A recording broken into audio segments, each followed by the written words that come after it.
رسوله الكريم أما بعد وقال النبي صلى الله عليه وسلم خيركم من تعلم القرآن وعلمه أو كما قال عليه الصلاة والسلام. ہمیں دنیا سے کیا مطلب مدرسہ ہے وطن اپنا، ہمیں دنیا سے کیا مطلب مدرسہ ہے وطن اپنا، مریں گے ہم کتابوں پر ورق ہوگا کفن اپنا.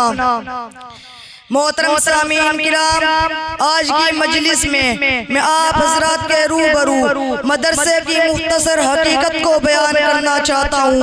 امید ہے کہ بغور سماعت فرمائیں گے. مدرسہ ایک بہت بڑی نعمت ہے. آج کے پرفتن دور میں مدرسہ بہت ہی قیمتی سرمایہ ہے. اللہ نے آج ہم کو یہ نعمت عطا کی ہے، ہمیں اس سے فائدہ اٹھانا چاہیے. علم دین کا اتنا سیکھنا فرض ہے جس سے نماز روزہ وغیرہ درست ہو سکے. علم دین کی تعلیم اس مدرسے میں ہوتی ہے. یہ مدرسہ ماں کی گود کی طرح ہے. جس طرح بچہ ماں کی گود میں پرورش پاتا ہے، اسی طرح انسان یہاں بھی پرورش پاتا ہے، اور مدرسہ انسان کو حقیقی انسان بناتا ہے. یہ مدرسہ چند افراد مل کر بناتے ہیں اور مدرسہ کئی افراد کو بناتا ہے. ہم مدرسے کی عمارت بناتے ہیں، مدرسہ ہمارا قلب بناتا ہے، اللہ سے ہمارا تعلق جوڑتا ہے. اور یہی انبیاء کا کام تھا کہ مخلوق کو خالق سے جوڑتے تھے.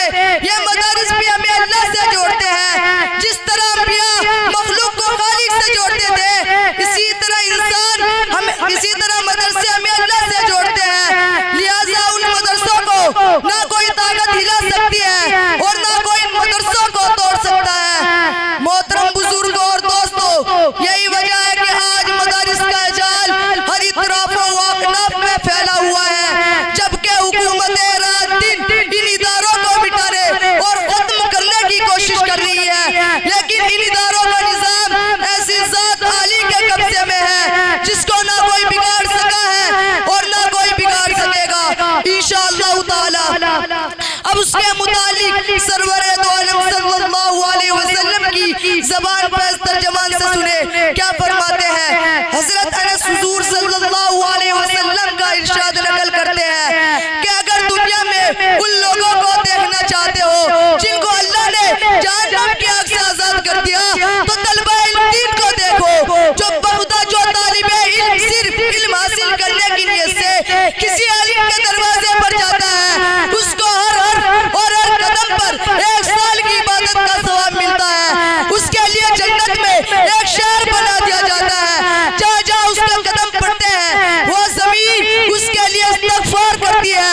صبح و شام فرشتے اس کی مغفرت کا اعلان اس طرح کرتے ہیں، ہؤلاء اتباع اللہ من النار. یہی ہے جن کو اللہ نے جہنم کی آگ سے آزاد کر دیا. اس سے مراد وہی لوگ ہیں جو علم دین حاصل کرتے ہیں، مدرسے میں رہتے ہیں. ظاہر سی بات ہے جب طلبہ اکرام کے اتنا بلند مقام ہے تو ان لوگوں کی کیا شان ہوگی جو طلبہ پر خرچ کرتے ہیں، مدرسے میں امداد دیتے ہیں. ان کے روپے اور پیسوں سے جو عمارتیں بنائی جاتی ہیں تو اللہ تعالیٰ آخرت میں ان کو کتنا بڑا اجر دے گا. دوستو، مدرسہ کیا ہے؟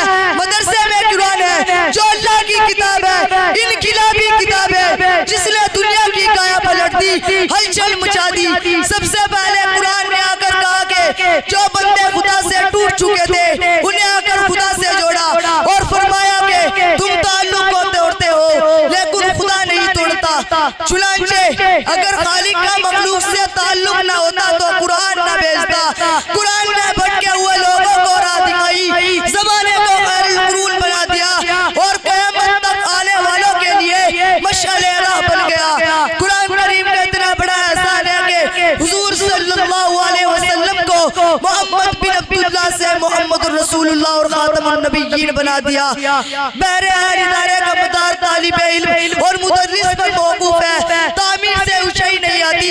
اس ادارے کا رشتہ اصحاب صفہ سے چلا ہوا ہے جس کے مؤلف سرور دو عالم صلی اللہ علیہ وسلم تھے اور جس کے طالب علم حضرت ابو بکر صدیق، حضرت فاروق اعظم جیسے تھے. یہ ہم فخر سے کہہ سکتے ہیں کہ اولئک آبائی فجینی بمثلی. کیا کوئی یونیورسٹی سے فارغ ہونے والا ہے اس طرح کا فخر کر سکتا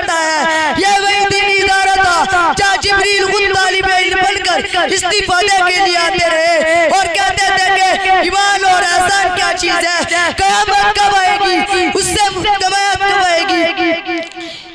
دوستو مدرسے کی قدر کرو، تم نہ کرو گے تو خدا دوسروں کو پیدا کر دے گا۔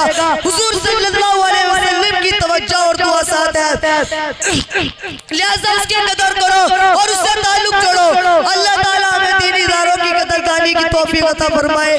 وآخر دعوانا الحمدللہ رب العالمین۔